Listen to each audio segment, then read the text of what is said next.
Hello and welcome to a very special edition of Inside the Inferno. I'm Ari Wall, that's the one and only Brady Hanson, and we have a special show today for you today for a couple of reasons, not just because we're talking all things ASU football, but for you and me, this is our final show here at the desk on Inside the Inferno before we officially graduate. Yeah, exactly, and it's been a lot of fun sharing the desk and doing a lot with you these past 4 years, Ari, and I'm really glad that we get to share the desk together one last time before we graduate. Yeah, I mean, we'll save some of the thank yous for the end of the show, but just amazing for me just these past 4 years, how fast they've flown by, and really to see how far this club has grown in these past 4 years. It's just amazing to see where it's come. Yeah, exactly, and not only to see how far the club has grown, but also how far we all have grown as student journalists as well, and hopefully that'll propel us to our futures after college. Yeah, well, like I said, we've got an all things football show here today, so a lot to cover. Let's jump right in.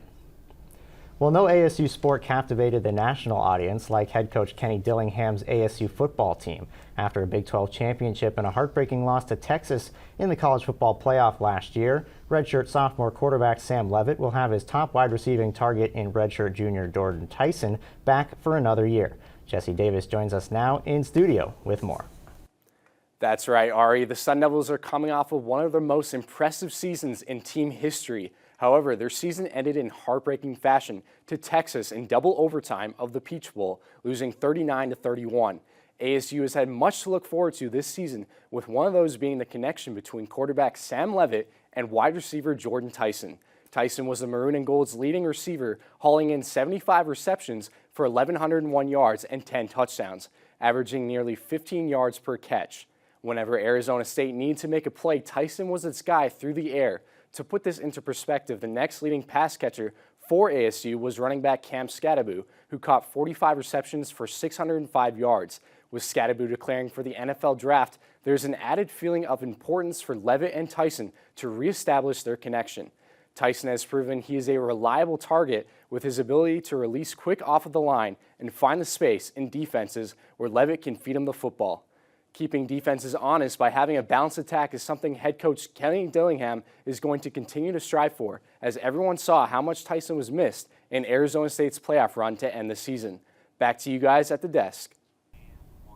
Following Cam Skattebo leaving for the NFL draft, ASU has some big shoes to fill in its running back room.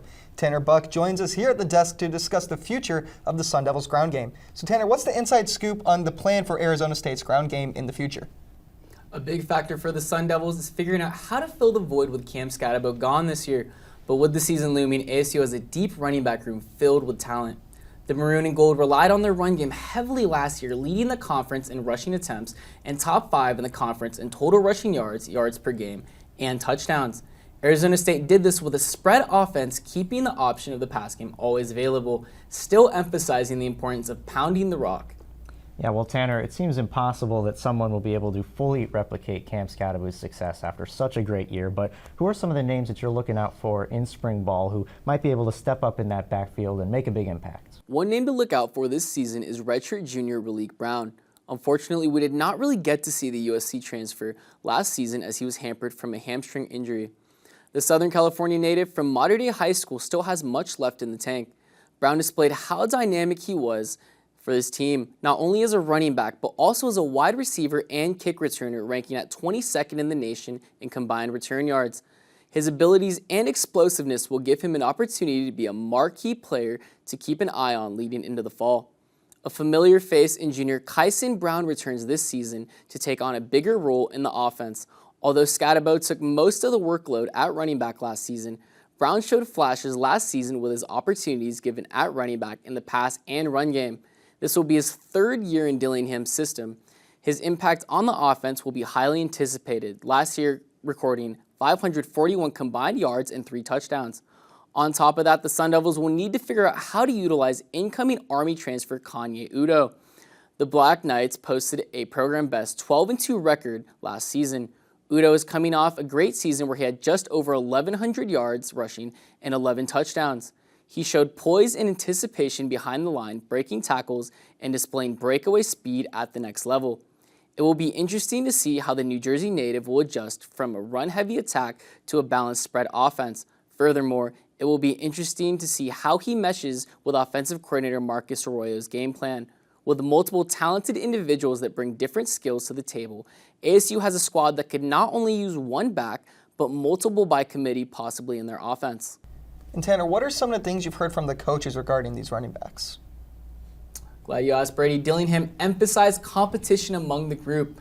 After Wednesday's spring practice, Arroyo touched on the topic, mentioning all the backs have really done a good job when they have their turn. As of right now, spring is ending. While we don't have a definite answer on who will lead the maroon and gold in the backfield this season, Dillingham and his staff have 3 capable backs. Brady and Ari, thank you for having me. Yeah, thanks, of course, Tanner, for joining us here at the desk, and thanks for your insight.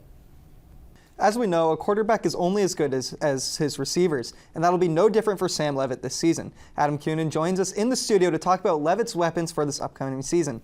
Adam, the Sun Devils lost much of their receiving core from last season to graduation and the transfer portal. How did they address rebuilding this group this offseason? Yeah, Brady, this is almost an entirely new look group heading into the fall. Of course, everyone knows about Jordan Tyson, but outside of him, a lot of new faces will have a chance to step up into significant roles this season due to departures of seniors like former ASU wide receivers Xavier Guillory and Melquan Stovall. To address these losses, ASU went to the transfer portal where they picked up a few pass catchers from all across the country. Let's start with redshirt freshman Jaron Hamilton, who didn't see the field in his first year at Alabama. However, his speed can threaten defenses down the field and open up things for Tyson in the short to intermediate area. Additionally, the Sun Devils brought in some veterans to compete for playing time, such as Fresno State transfer redshirt junior Jalen Moss, who accounted for 563 yards and 4 touchdowns last year at Fresno State.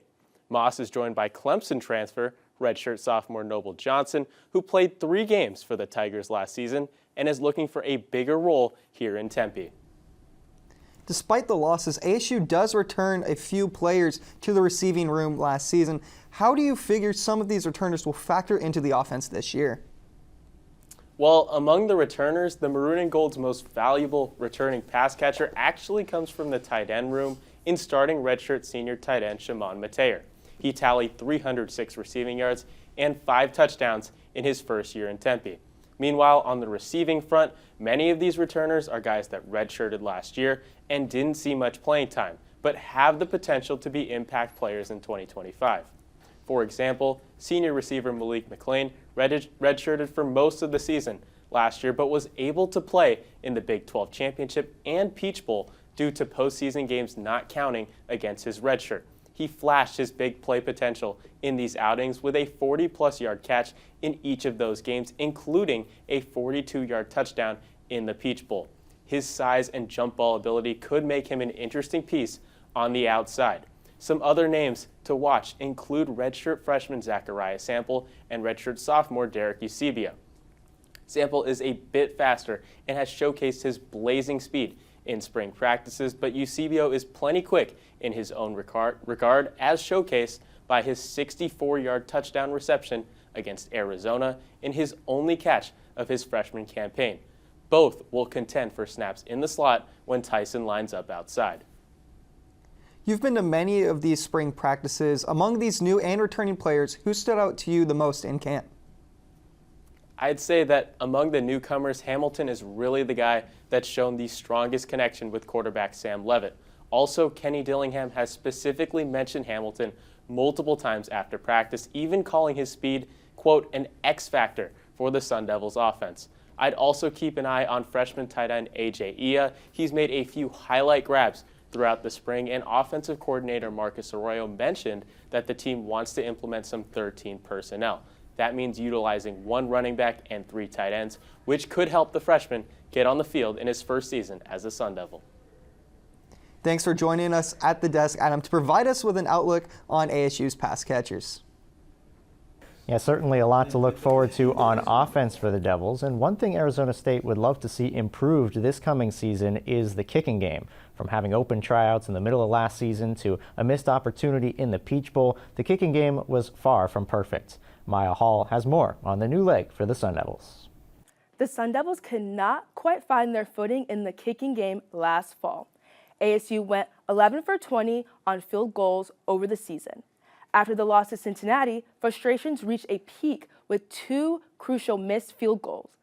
Head coach Kenny Dillingham did not hold back. He publicly aired his frustrations with the state of the kicking game. Despite rotating through 3 different kickers during the season, ASU struggled to find consistent success in the kicking game. In search of a solution, the team turned to the transfer portal and found a potential game changer. And that is where redshirt senior Jesus Gomez comes into play. The Eastern Michigan transfer brings experience and confidence. Through his career at EMU, he went 46 for 58 on field goal attempts and launched a school record 57-yarder last season. He's nailed 6 kicks from 50-plus yards and owns an impressive 80% career accuracy rate. Gomez is stepping in with a solid track record. Now practicing in maroon and gold, he's got a chance to make an immediate impact. Ironically, his first career field goal was right on Frank Cush Field. Now he's back on the same turf, and it feels like a full circle moment with a chance to make a real impact this season. Well, a familiar face of the Sun Devil family won't be leaving the sideline after graduating last season. Although Trenton Bourget might have ran out of eligibility, Trent's percent of staying in Tempe was always likely. Our Courtney DeWallaby has more on Bourget's new role with the team. Thanks, Brady. From walk-on to coach, Trenton Bourget is staying in Tempe. The Tucson native and Marana High School legend is joining the Arizona State staff as an assistant running backs coach. Bourget walked on in 2018, eventually earning a scholarship, and even delivered a second-half comeback to upset the number 21 Washington Huskies 48-38 in 2022. He was called into action after quarterback Emory Jones went down and proceeded to run a near-perfect offense, throwing 3 touchdowns. While Bourget trades in his helmet for a whistle, there is still a Bourget on the roster. Trenton's younger brother, Coben, a redshirt senior wide receiver, was also a walk-on for the Sun Devils and even caught a pass from Trenton in his final Territorial Cup. Now Trenton's new chapter at ASU is far from over. Thanks for that, Courtney. On the defensive side, Arizona State will still have a lot of familiar faces under defensive coordinator Brian Ward. Andrew Neeram joins us with more on the Sun Devil defense. Thanks, Ari. While there are a lot of moving parts on offense, ASU's defense is still relying on the same core from last season as they head into its second season in the Big 12. Bolstering the secondary are junior cornerback Keith Abney II and senior safety Miles Rouser. The defense recorded 16 interceptions last season, second most in the Big 12. Abney and redshirt sophomore Javen Robinson each led the team with 3 picks, while Abney also posted a team-high 9 pass breakups. Talking about the secondary isn't complete without mentioning redshirt senior safety Xavier Alford. Rouser and Alford are first and second respectively on the team in tackles with a combined 183. And their return will hold the secondary down and cause problems for any quarterback. At the line of scrimmage, redshirt seniors Clayton Smith and Justin Watley will continue to disrupt opposing offenses. Smith led the team with 4.5 sacks and 12 quarterback hits last season, while Watley led the Big 12 with 3 fumble recoveries. Despite the presence up front, Arizona State was the 4th worst pass defense in the Big 12, allowing an average of 227 yards per game. And while much of the core remains in Tempe, head coach Kenny Dillingham and his staff have made key additions via the transfer portal.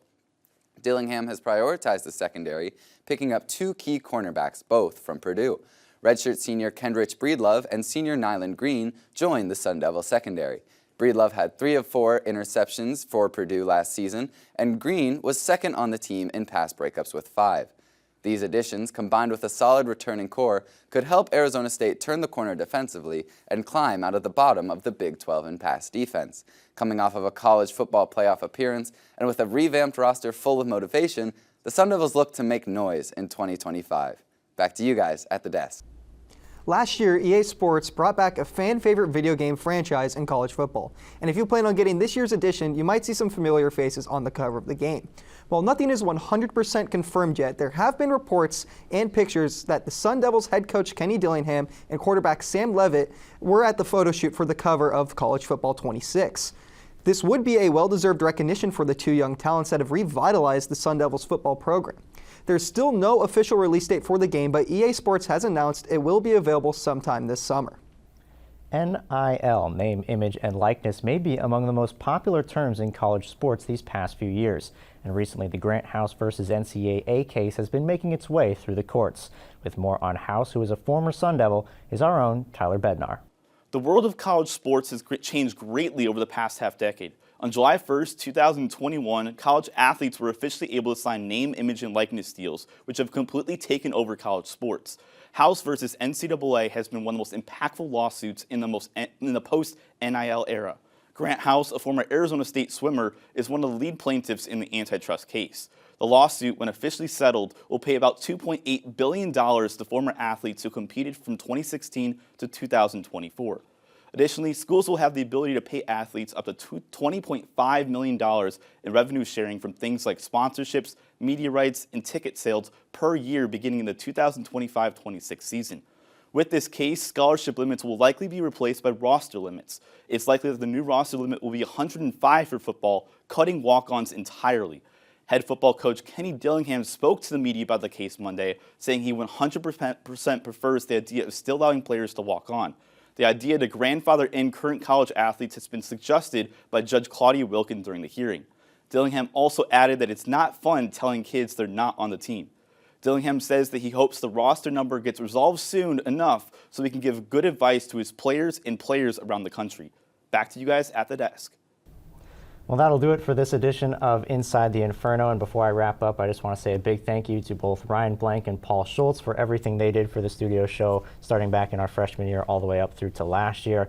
And also a special thank you to Parker Bay, who's been helping me out as an executive producer this year. The club is in good hands with Parker at the helm.